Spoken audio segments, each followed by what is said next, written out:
a video that is to help you with the lesson plan template for edTPA. I'm going to be using the middle childhood math lesson plan template, but you will be using the one for your handbook. So the first thing is the lesson title and grade level. The grade level is pretty obvious. The lesson title should just relate to whatever the content is of your lesson. So whatever generally your lesson is about. The subject area emphasis should be the subject that you teach, the general subject. So maths, if there's a specific science, you can do that. If you're family and consumer sciences, you'll put the name of your course there. And then we get to the central focus. Now, your central focus relates directly to what the handbook for your handbook for edTPA tells you that it needs. So for math, you need to show how students are building an understanding of mathematical concepts, fluency skills, reasoning, and problem-solving skills. For a different subject, that's going to be something different. So for ELA, that's going to be a strategy and a skill. For for PE, for physical education, that's going to be your cognitive or emotional skill and your physical skill. Your central focus is going to vary based on your handbook, but this has to be how your lessons all come together. So what are your lessons all about that unite them, that make them go together? And that's what you're going to put here. And you want to make sure that this is just like your objective says what you want to be able to see by the end of these 3 lessons. What will students be able to do? And then your learning standard. Now, even though this one says the New Jersey Student Learning Standards, not all of you are going to be using the same standards. Most of you will use the New Jersey Student Learning Standards. Some of you will use different standards. Even science teachers, you are going to use the New Generation Science Standards. There are different standards for the 21st century skills, but you're going to use your standard here. Now, the rule I'm going to say for a lesson plan is that you really don't want to have more than one standard. The only exception to this is if you're doing, for example, as an ELA lesson, you might have a strategy and a skill. So you'll have a standard for that strategy and a standard for that skill. But ultimately, you're going to have as many objectives as you are standards because they go hand in hand, right? They need to be pretty much the same thing. The point of the standards is to tell you what your students need to be able to do and know by the end of your school year. So that means that if you're working on that standard, then your objective needs to exactly match that. So then you get to the objective, and the objective needs to have 3 different parts to it. The objective should start with what your students should be able to do. So students will be able to, right? SWOT B. Students will be able to. And then with the student learning objective, you need to have what they are going to be able to do, right? What is the task? What is the criteria for the task to make sure they're successful? So not just they're going to fill out this test, or they're going to draw a few pictures, or they're going to fill out this worksheet, but they're going to fill out this worksheet with 80% correct, right? You have to have some kind of criteria. You have to say how they're going to meet a certain standard. And so once you have what they're going to do and the criteria that they need to meet, then you're going to have when they're going to do it during the lesson. So is this during their independent practice? Is this during their guided practice, right? Is this during a group work project? You have to specify in what condition during the class they're going to do it, when during the class they're going to do it. So that by the end, your full objective is going to read something like students will be able to learn about homeostasis by completing a lab report with at least this many reasons why homeostasis is important, and they're going to do this during a group project, right? You have to have all 3 of those. And then we get to the assessment. Now, these 3 things are all next to each other because they have to match. Your standard is going to be the same as your objective, is going to be the same as your assessment. So whatever standard you use, that's going to be the objective for the lesson. And then that has to be what you are measuring in this lesson. You're not looking for anything else except your objective. And then, of course, there are 2 different assessments you need for each lesson. One is a formal, one is an informal. Now, the formal assessment for some subjects may be at the end of the 3 lessons. So it may not be in this lesson yet, but you need to at least have informal assessment in every lesson. Your informal assessment, these are your everyday checks, right? This is when you're going around in class and you're checking to make sure that students are on track, that they don't need more help, that they're getting it before they do the final part of whatever that lesson is. So this can be things like walking around and just checking in with students. This could be doing a poll. This could be, listening to discussion and hearing what they have to say. However you monitor students' progress, you do need to do this. If you don't do this during class, see if you can figure out some informal ways that you can assess your students. And then your formal assessment is going to be, at the end of it all, what have they learned? What can you tell about how they've learned? So this is the assessment that you are going to also use in task 3, and you're going to analyze how students did and what you would do differently.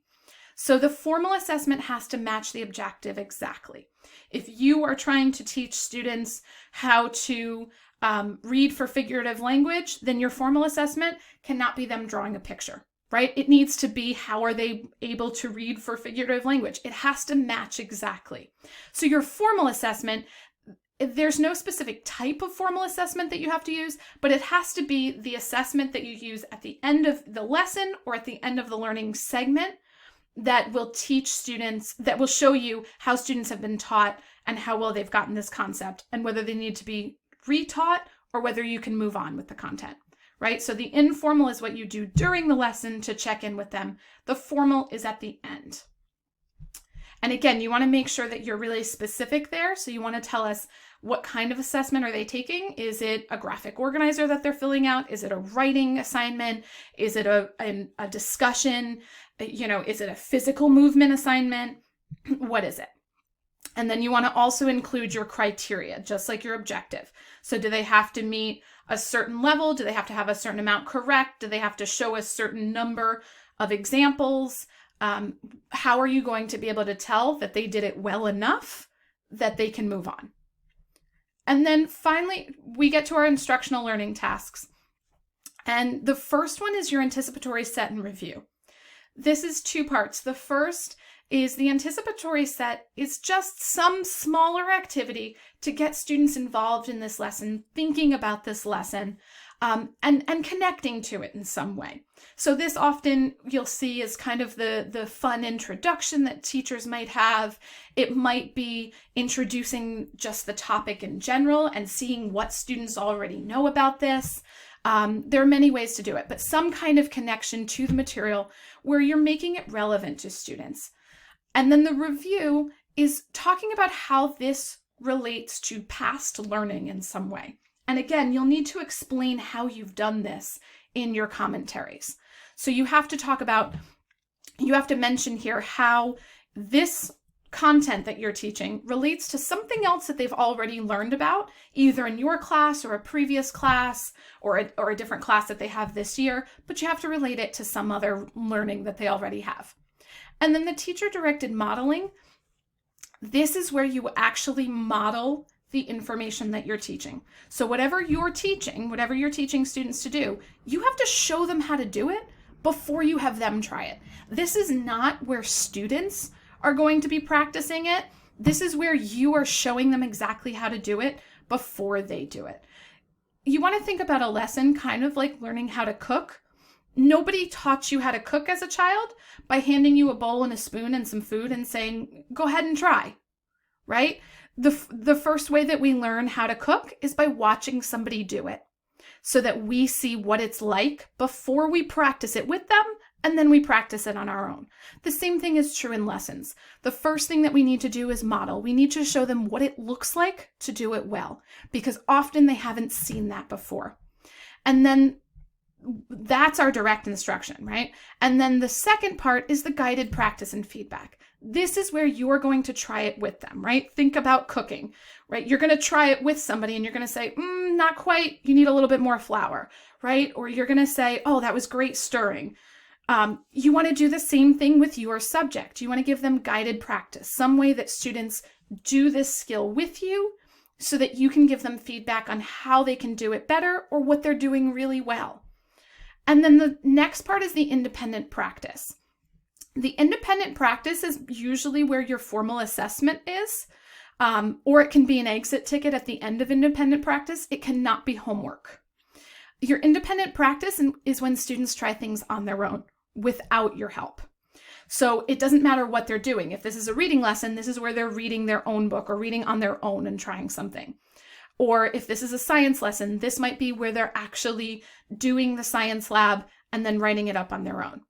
This could be, in a PE class. This could be, you've taught them the skill, you've practiced it together. Now they're actually going out to play something or to exercise in some way. So you want to make sure that you have some part of your lesson where they do it independently from you. And as I said, this is where your formal assessment usually is. The informal assessment is typically during your guided practice. This is where you're assessing how they're doing and giving feedback. This is also where you would include things about whether you're going to pull a small group and teach. You want to make sure that in your lesson plans here, you're including what students are doing at the time, but you're also including what you're doing at the time. So during the teacher-directed modeling, obviously you are modeling it, right? And then you can talk about what students are going to be doing then. Then during guided practice, both of you are going to be doing it together. And then during independent practice, the students are going to be working on their own, but what are you going to be doing? Are you going to be giving feedback? Are you going to be pulling a small group to reteach or to give further instruction, push your high-level students? What are you going to be doing during that? And then the last one is differentiation strategies. And this one's really important for edTPA as well. The key with differentiation strategies is that you want to be specific. The whole point of this is to show how you are planning for students specifically to meet their learning needs. So you don't want to just have general strategies that you always use. You want to think about this particular class and the students in this class, and you want to be specific to what they need. So it's okay to even say, to label that one strategy is used for this specific student. And you're not obviously going to give their whole name. You can either use student A or you can just give their first name. But you want to be really specific and targeted about what strategies you're using and how they are going to help those students achieve success on this lesson. Then we get to the academic language component. The only handbook that will not be using this will be for the world language. So if you're world language, you don't need to worry about this section. But the academic language is essentially how are you going to teach students about the words that they need to be successful in your area, in your field of study. So you're going to think about the vocabulary that they need. So what vocabulary or symbols are they using? And this is true in every single subject. Every subject has subject-specific vocabulary and or symbols, right? Math, we have symbols if you're doing a cooking class and you're doing the family and consumer sciences handbook, think about measurements and things like that, right? Is we have specific words for every single subject, even ELA. Think about the even figurative language, right? No one uses metaphor beyond ELA class. So you want to figure out what vocabulary in this lesson will they need to be successful. And it doesn't matter if some of your students already know that. Think about your struggling students, think about any ELLs you have, and you're going to write those down. And you're going to make sure that you organize them by tiers. So maybe you have a lot of ELLs and you have some tier 1 words that they still need to work on. If you don't remember what tier 1, 2, and 3 words are, go back and look at your previous courses. Remember that tier 1 are the conversation words that we use in everyday conversation. Tier 2 are those school and academic level words that are used across disciplines. And then tier 3 are those really specific technical words that are specific to that one subject. So you want to label them 1, 2, and 3. Especially if you're secondary, you may not have any tier 1 words that you use for vocabulary in your lesson. That's okay. And then the language function. This means, how are students going to have to use these words, right? What are they going to have to do with these words during this lesson? So are they going to, have to analyze a text using this? Are they going to have to compare things using these words? And depending on your handbook, there are going to be very specific language functions that you have to choose from. So make sure you go back to your handbook to see which language functions you can choose. And remember to only choose one. You're only focusing on one. It's not helpful to choose more than one, and you may be scored lower for that. And then the discourse is all about, how are students communicating with other people, with academic language in general and these words. So how are they communicating in an advanced way with other people during this lesson? That's what discourse means. So this can be in a series of ways. This can pop up in a series of ways depending on your handbook. This can be discussion.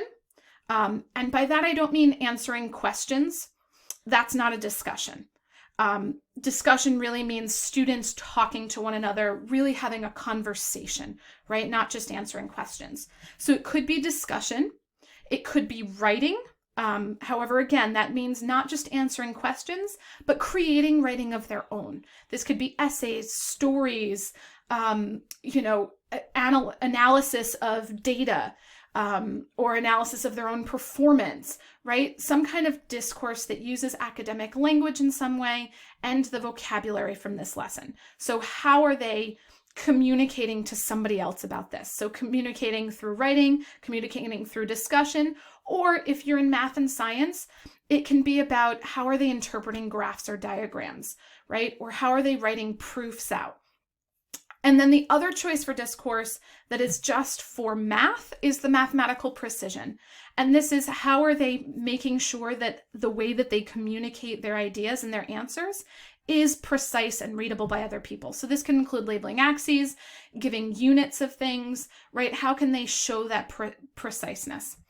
And then the modifications and accommodations, again, this is just for students with special needs. Differentiation is for everyone, right? Everyone's entitled to differentiation, because you're always going to have students with that are in different groups that have different ability levels. That's going to be your differentiation strategies, right? Maybe you have a high-low group, or maybe you have a group that struggles just with vocabulary. That's going to be your differentiation. Your modifications and assessments are for students with specific learning needs. This can be ELLs. This can be students with IEPs or 504s. This can be students with social emotional learning needs as well. So you want to make sure, again, just like the differentiation, that you're really specific here. So just because a student has 15 different modifications and accommodations in their IEP does not mean you're going to write all of them here. You're going to write the ones that affect this lesson. So what are you going to do for this lesson? And again, make it specific to the students that this targets. Who gets this modification? Who does not get this modification, right? Who gets the accommodation? Who does not? So you want to be really specific, and this does need to match whatever you put in your context for learning as the accommodations that are required for your special needs students. But this does not mean that they have to have an IEP or 504. It can also be students with other kinds of learning needs, other than just, are they high or low students, right? It could be they're struggling in a specific area. It could be a variety of things. And then the instructional resources and materials, this is where you're going to list what you're using and how you're using it. So you don't need to include things like your computer or your whiteboard, because every teacher has those. What they're looking for here is, what materials are you going to actually use to teach this well? So what textbook are you using?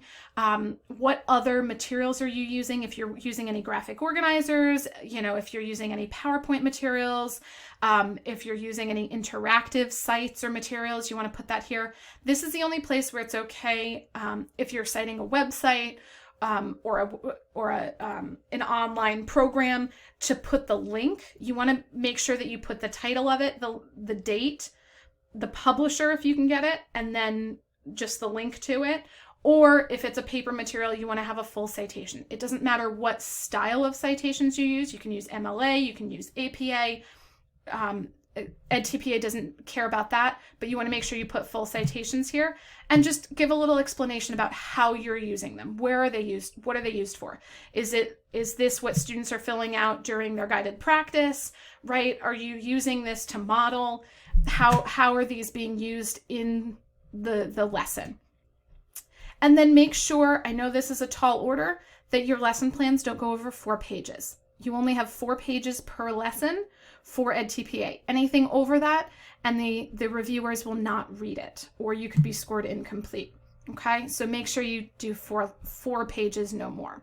So everyone's lesson plan should look pretty much the same. The only thing that really differs between them is the academic language and what's in your central focus. So make sure you look at your specific lesson plan template, make sure it has the correct handbook up here, and good luck getting started. If you have any questions, definitely reach out to your professors.